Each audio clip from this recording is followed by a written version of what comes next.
Back to Cowboys StoryLine. All right, we're back here on Cowboys Storyline here. Got about 25 more minutes to go, halfway through. We've been talking a little bit about the Thanksgiving Day game coming up against Washington, also memories of how you became a fan and things like that. We're kind of going a little slow here. We're trying to pick up the pace, trying to get a little bit more callers. I think we've got one on the line, Dylan in Northport, Florida. Chris, are we ready for that? Dylan? Hey. Hey, Dylan. How you doing? Good, man. Good. Listen, I was going to cry about the Eagles last night. I really want to, but I'm not going to. I'll just let it go. I'll swallow it and just, oh, God. They got to lose a fumble at some point, I think, though, yeah. the Eagles. They definitely get fumbles. I'm telling you, like, it doesn't bother me. Like, none of this bothers me because of the game that I saw 2 weeks ago. I feel like if you got to go up to Philadelphia again, you just go up there and beat them this time. I mean, yeah, you've lost games. They're probably not going to lose, that many games. They're a good football team, but I don't think the Cowboys are that far off. So that would have been nice if Kansas City did that, but I don't expect the Cowboys to really catch Philly. I don't think they can at this point, but I don't know if that's why I look at it. Like, I'm just not concerned about Philly's good, but what goes up comes down. You know what I mean? If you lose 5 or 6 fumbles and you keep recovering, you're going to lose. I mean, they'll get theirs. It'll happen. Law of averages, right? Yeah, I mean, between the drops last night with the Chiefs and just luck of the bounces and some of that stuff, man, you're absolutely. I think they got some horseshoes up their butts or something. I don't know. They might need to get those out at some point. It might hurt, but they get the rain. Honestly, Kansas City moved up and down the field on them. Honestly, yeah. Pick, fumble. Kelsey fumbles inside. They throw a pick.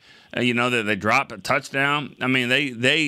I thought Kansas City outplayed them, but they didn't though. They didn't make enough plays there.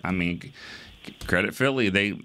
You can't luck into 9-1. You just can't. They're good. It's one of those seasons for them where they do have a good team, and they're getting the luck of the bounce too. But like you said, it all comes back. So I'm hoping it comes back in playoff time and they get knocked out. That'd be nice to see. Sure. But yeah, man, I guess. How I became a fan. I grew up in upstate New York, and there's not really a firm answer to this one. I think that I have a theory. My dad used to bet a lot, right, on games when I was a kid, and I watched the Cowboys basically every week. They were on TV, and he's always betting on the Cowboys, rooting for them because there's money on the line. And I think just by osmosis, I think that's how I became a fan. And early 2000s is when I really started paying attention. I was old enough at that point, and I didn't really know anything. I had really no hope for the team. Just, there wasn't much going on in those days. And then 2006 comes along, and Thanksgiving, I think that was my favorite Thanksgiving game. Romo had 5 touchdowns that game. Mm-hmm. And it was the first season where I was like, wow, like the Cowboys might do something. And then we all know, how that ended. But that was a fun year for sure, and a good Thanksgiving Day game. Cool. Yeah, that was a good one. Beat the Bucs that day.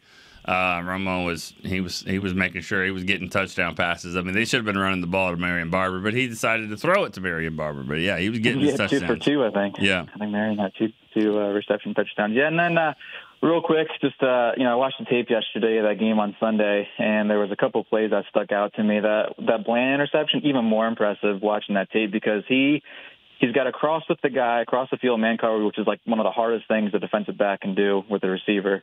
And then there's a tight end that runs straight up the seam, tries to pick him, misses. So he's got to go around that tight end, come back underneath, and pick that ball off. So that was nice. And then that Tony Pollard toss, Terrence Steele knocking those 2 guys out, loses his helmet. That was really cool. And then play. The center there, he's running up the field trying to find somebody to block. Steele blocks those 2 guys, and then the center's like, oh, crap, now I got to find somebody else to go block, so he turns up, and that was just a cool play to watch. Yeah, that was a good one. The thing that impressed me the most about the Bland play was the pop-up. Just like to go down, and then I guess you do it all in one motion, just to go down and then just to pop back up there. He's got the ball, so he can't really use his arms to brace himself. Think about that. If you just go to your living room and just kind of fall down and then pop up and try to see what happens there. It was the same kind of reactionary play that Diggs had against the Patriots on that interception for a touchdown a couple years ago, where he's like got to hurdle the guy, catch the ball at the same time. Yeah.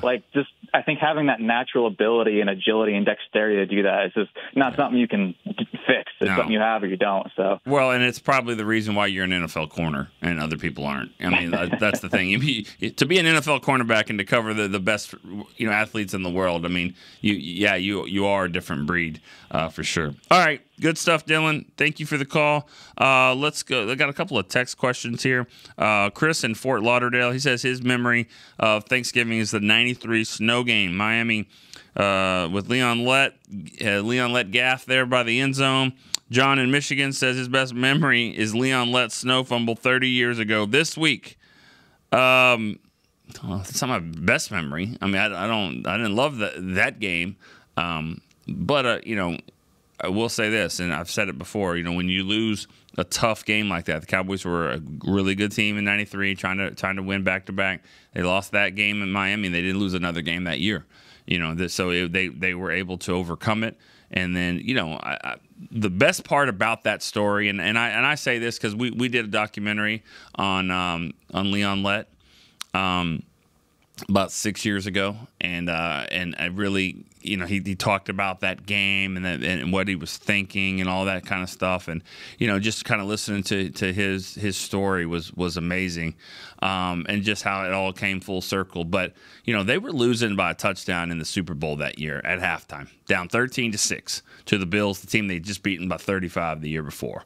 What's going on? What's up with this team? Is this finally going to happen for Buffalo? The Cowboys just can't do it.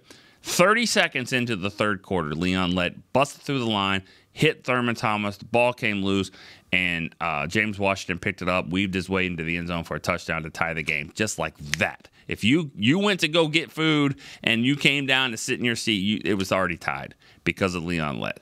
That right there to me, is the most full circle moment of that. Yeah, you had a play that everyone will remember, but the one that he changed the game to win that Super Bowl, that's what's pretty awesome about that. All right, let's go to the Frank in New York. Our next caller, Frank. Is that right? No, I'm sorry. Kent in Las Cruces, New Mexico. Somebody else send me a message, messed me up here.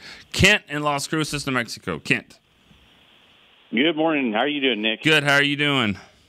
Oh, not too bad. I wish the game last night would have turned out a little bit different. Not sure exactly how good a receiver is if he's really, really fast and take the top off the defense, but can't catch a ball.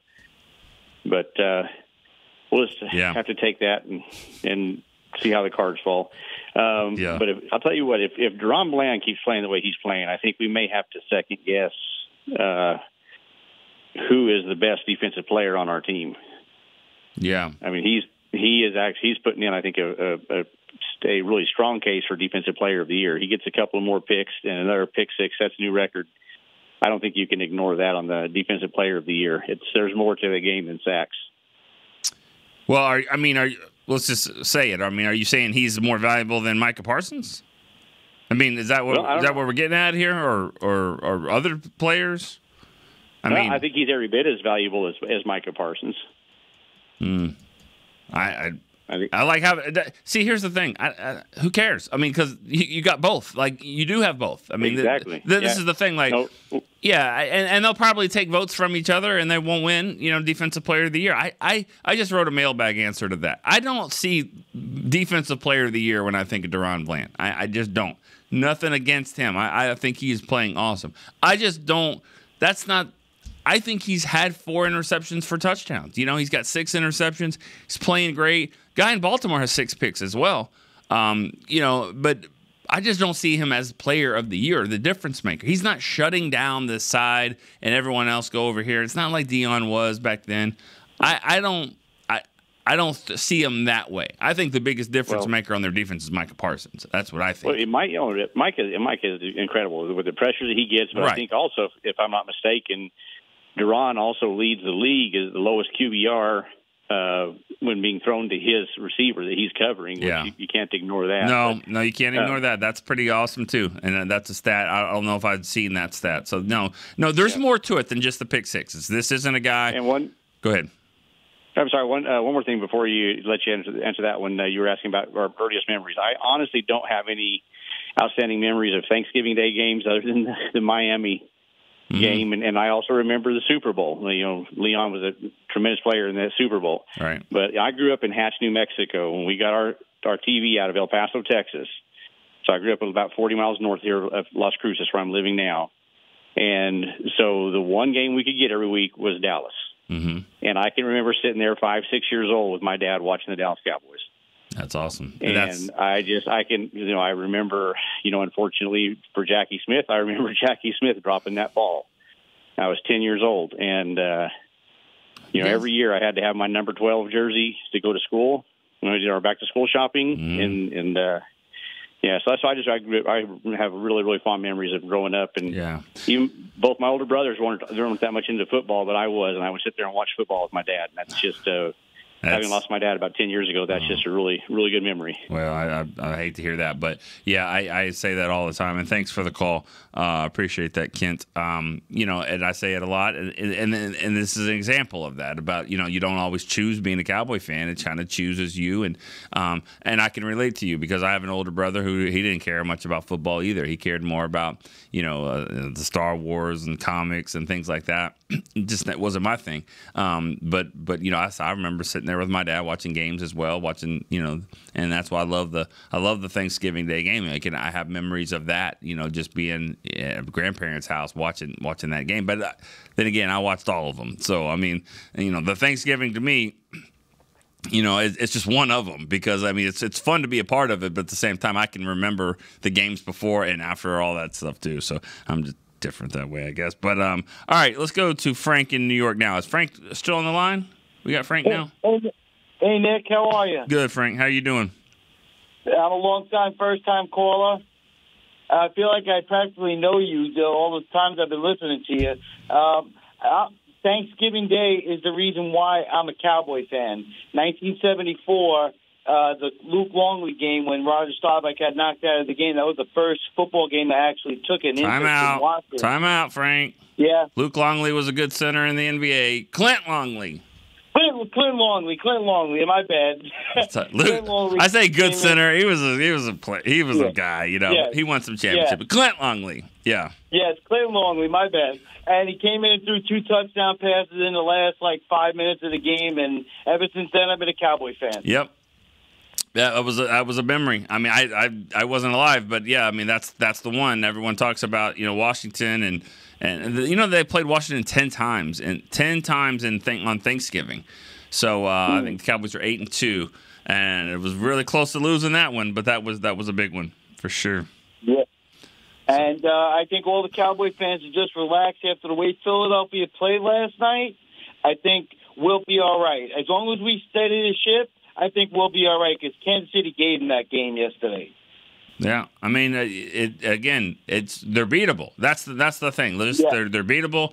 They're beatable. It doesn't matter. They can be beat, and they're good, but they can be beat, and they could have lost that one, but they're living right now. But that doesn't hold up though. It just doesn't. They'll lose a game that they already have lost one to the Jets, but they'll lose another game or two like that, but you just don't expect.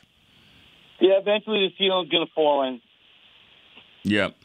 All right. All right. Thanks a lot, Nick. Happy Thanksgiving to everybody in the Dallas Cowboy family and yours. Thank you so much. Appreciate that, Frank. All right. Let's go to Tony in Alexandria, Virginia. Hey, Nick. Am I on? You are on. What's up, Tony? Hey, how are you? I'm good. How are you? In my emotions a little bit. Why? I kind of... Okay. just like, I guess with all of Cowboy Nation, wish that game last night would have turned out a little different. But, it is what it is. Got to move past that. I thought you were going to tell me a sad story about your family or something like that. No. Eagles game. No. It's okay. I'm trying to get, the Cowboys to get the easiest path to the Super Bowl and, let me not get ahead of myself, to the playoffs. Of course, that starts with winning the division. And, if Philly would have took a loss last night, that would have, got us a little bit closer to that. And, but it is what it is. But one thing I wanted to touch on, too, is I'm really glad that Jerry Jones did finally give the nod to get Jimmy into the Ring of Honor. It's funny because I was sitting there watching, kind of messing around with my phone, and I clicked on the site and it said Jimmy Johnson in the Ring of Honor. I'm like, what? I was like, yes. And so then I had to turn the channel and see what was going on with that. But I'm really glad that happened. It's crazy because when I did find out, like a wave of emotion like came over me. I don't know, out of nowhere, just like, I was just really, really happy that is now going to go down. And again, getting back to the game last night, it's just like kind of like I think you said yesterday. It's so hard to win a Super Bowl because you got to have so many things go right for you, in the course of a season. And you kind of touched on it yesterday, as you have to have the talent, number one, but you have to have some luck. You have to avoid major injuries. You have to have the ball bounce your way, which, like one caller said earlier, Philly is, to me, in my opinion, they're having a lot of balls bounce their way this year. I mean, with whether it be a call or, getting fumbles back or whatever. And I remember one year, several years ago, we didn't actually go that far, but we did. I was thinking to myself, I was like, man, we actually have gotten a lot of calls go our way this year. And unfortunately, we didn't really go anywhere that year. I think we lost in the divisional round yet again. But I was just thinking that. But you just it's just so hard to win a Super Bowl, and you have to have so many things go right. And again, I just wish that game would have turned out different. But like you said, we'll just have to find another way. And if it means going to one of those places, either Philly or San Francisco, and winning on the road, we're just going to have to do that. Right. Find a way. So it might be Detroit. Honestly, or Detroit. That might be the team to go play. So So. Hey, just anyways, gotta do thanks it. for the call, All right. and happy Thanksgiving to everybody there in the building, and also all Cowboy Nation. And be safe and go Cowboys. Thank you. Appreciate the call, Tony. Let's stay in Virginia. Ashland, Virginia is Kevin. Kevin in Ashland, Virginia. Kevin, you there? Hey, Nick. Hey, man. Yes, sir. How you doing? How you doing? Good. I'm doing good. Listen, I was listening yesterday, and I was hearing that one of your favorite games is the Thanksgiving game. Yeah. And I agree with you on that. It's one of my favorite games of the year, and it's definitely a tradition for us to watch the Cowboys game. Definitely. And, yeah, awesome. We had a great win this past week. Was a little nervous there in the third quarter, but we got it done at the end. Prediction for Thanksgiving, I'm going 35. It's gonna be a little crazy. I think it's gonna be 35-21. We'll come out of the window there. Okay. Yeah, I mean that's and that's good too because the other team always seems to play a little bit better too. They come into this and it's a short week for them, even shorter because they got to travel. And it'll be a game. Washington they're embarrassed. They lost to the Giants. They thought their season's better than this. They'll come out and play well. Definitely. Just history-wise, I know Washington's always one of those teams that give us a hard time sometimes. So yeah, I know how it is. Definitely. Yeah, it'll be a tough game for a little bit. Gotcha. Yeah, I don't have really much to say, but happy Thanksgiving, man. All right, you too. You have a good one. Thank you for the call. Appreciate that. That was Kevin in Ashland, Virginia. Let's keep it moving here. Let's go to Eric. He's in Killeen, Texas. Hey, Nick. Hey, man. How are you doing? I'm doing well. How are you? I'm good. All right. A few things. Been listening the last couple of weeks. I'm a teacher. We're on Thanksgiving break, so I can't usually call in. All right. So I'm glad I got through. But favorite wrestler, Attitude Era, I'm 36. So I got to go with The Rock and Stone Cold. Okay. Favorite Cowboys players, again, 36. It's got to be Romo and Witten together. Okay. But the concern for me on that, I'd seen all this stuff about Kirk Cousins being an awesome teammate and helping out Dobbs and everything. But I've heard over the years that Romo and Witten weren't necessarily the best locker room guys for the young talent coming up. Can you talk about that at all? Or is that a no-no? No, I mean, it's, and a lot of that is perception too. Witten's thing was, wait, before I get on this rant, is there any other call, any other question or comment or anything?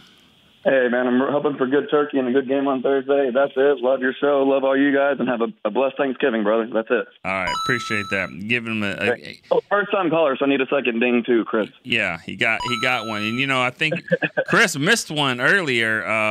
Who was that called? Was it Frank that called, and I was trying to give it to him, but I think he was on the line. Listen, Chris is handling like 18 different things going on today.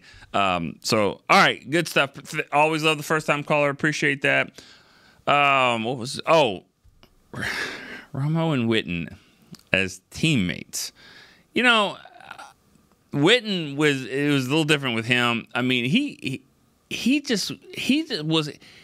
kind of reminds me a little bit of Michael Jordan, and I know I'm going there, but I'm just saying to the extent of he was a really great player, but sometimes he needed other things to kind of get him motivated. And even if he kind of made it up a little bit. I mean, and I'm not saying he's making up reports here. We've seen plenty of that. What I'm saying is that like, oh, you don't think I can do this? Like trying to find some disrespect.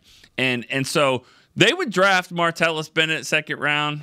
They drafted Anthony Fasano second round. And he was kind of like, all right, second round, huh? Like, did I not go to the Pro Bowl? Did I not All-Pro? You want another? And so he helped them, but he also was like, I'm not handing you the knife so you could stab me with it. You know what I mean? Like, I'm going to help you a little bit, but you got to pick it up yourself. I'm not trying to get you to take my job. This is my spot. So he kind of took things competitive from that standpoint. I'm not saying he didn't help these younger guys, but I think he helped them more with the way he carried himself, the way he got himself prepared. He wasn't the greatest athlete in the world. He's a good athlete, of course, but I'm just saying he wasn't this dynamic, run away from people, type of player, but he was really, really good. And I think people looked at him, he was a leader from that perspective. Romo, I think some of these stories, you don't always hear some of these stories. Romo was a good leader in his own way as well. But I think from Dak's standpoint, everyone remembers with Dak here, Dak credits Kellen Moore and Mark Sanchez for kind of helping him a little bit more than Romo did. But you got to remember, too, Romo got hurt. Romo was, when you get hurt, you come in, you're rehabbing, you're on a different schedule. So when Dak's doing all this, in the rookie year and all that, a lot of it Romo wasn't there for. I'm not giving Romo a pass. There's some to that. I don't know if he was, he didn't love it. He didn't hang out with some of the young guys. He didn't hang out in the locker room like Dak does. But then again, there's only one Dak.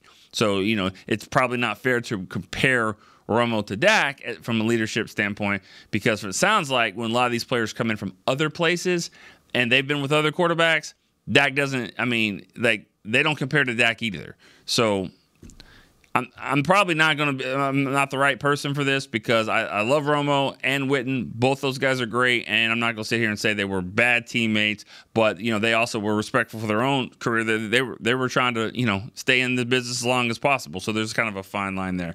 There is I got two other callers. Sorry, I've been long-winded here. We got to get going here. Shelton in Canada. First-time caller, Shelton. What's up? Hi, Nick. How are you? Good. So, what do you got? My question. Okay, so I've been a season ticket holder since 2007, and I go there quite a few times a year. But anyway, what I can't understand watching is that there's no doubt that they got Pollard and they got Dowdy and stuff like that. And McCarthy is a huge fan of having a fullback. Why don't they use Lemke a lot more? So, I think they're relying too much on Dak's arm, which is great. We all love to see that lighten it up. But a lot of times when you play like last year in San Francisco and that, they couldn't run the ball effectively enough to open up the pass game, and they got that big fullback there, and like to use Zeke all the time. Why aren't they using him more, even when they've been ahead by 40 points? Why don't they put him in there to get some reps in there and give Dowdy and Pollard, which are both good change of backs, but they got a big fullback in there, and I'm surprised they don't use them. Okay. Well, thank you so much for the call, Shelton. We're going to have to get moving on. I'm going to answer that. Thank you for the call. I think they are using him. You got to remember, he did not play a lot of fullback in college. He's big. He's got the fullback size and body, but that's not really what he's done. I mean, he's not here because he was playing fullback. He was getting the ball. He was a running back at North Dakota State. He wasn't a running back at Ohio State. He was a running back at North Dakota State. Let's be honest about that. And he's still trying to transition into this. I think he's doing some fullback things, He's doing some running back. He's playing special teams. Again, let's not push this along here. He's an undrafted free agent from North Dakota State. It's not like teams don't look at this college. I mean, I saw Carson Wentz got drafted very, very high from North Dakota State. Watson, the receiver from Green Bay, drafted high. This guy was undrafted. Okay, so there's some flaws to his game that he's still trying to get through. Let's don't push this along. I think if they thought he was coming in and could be dynamic from the start, he would be. I think he'll get there. I got to be quick here. Let's go to Mark in Maryland as our last caller. Mark, what's up, man? Hey, Nick, how you doing? I'm good. How are you? Good. Great show. Thank I watch you. all the shows, and I really love what you guys are doing. Last favorite wrestler is Haystack Calhoun. That's way back. Haystack Calhoun. Okay. Yep.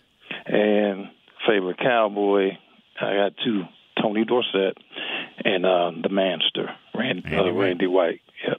So last week you had a caller who mentioned some dark uniforms, and Micah Parsons mentioned the same thing last year. He would like to see some dark uniforms for the Cowboys. Well, then they might do it then. If Micah says it, they might. I mean, Micah can do it. He seems like he's got that kind of pull over there. So maybe you'll see it. So I created some, and I would love to share them if possible. Anyway, I think that the Cowboys in the red zone, if they would give Hunter Lipsky a chance in the red zone, I think that would make the offense dynamic, because then you'll have to key on him as well as Tony Pollard or whoever else is the other running back in the backfield. And that's all I wanted to say. All right. Keep doing a good job on the show. All right, appreciate that. Thank you. Yep. 2 straight callers about Hunter Lipke. Two straight mispronunciations of his name. We got to learn his name first before he could be like a dynamic goal line back. I said it before. I mean, I think that they're still working on things with him. He might be that guy. He might be a guy that can get to the end zone and do that. Why not try it earlier? I mean, short yardage, 3rd and 1, 4th and 1 at midfield. Give him the ball. Give him a kind of a different wrinkle. They're probably working on something there, thinking he's a fullback. There might be a quick run there with him up the middle. I bet you that will happen. I don't know if he'll be the featured back, but he could. Sometimes these things develop over time like that. So, you guys aren't wrong for thinking that. It might be something that they're working on. But again, don't forget he's a undrafted rookie, and he's still, he's got things to figure out. He's not just going to come in here and just be Mike Allstott. I mean, it's just not going to happen like that. But it'd be a lot cooler if he was, because every time he got the ball, we'd just be like, all right, awesome. Good way to finish the show. Thank you to Chris Beam. Appreciate him. We'll see you guys tomorrow on Cowboy Storyline. This has been a production of DallasCowboys.com and the Dallas Cowboys Football Club. How about this, Cowboys? Yeah!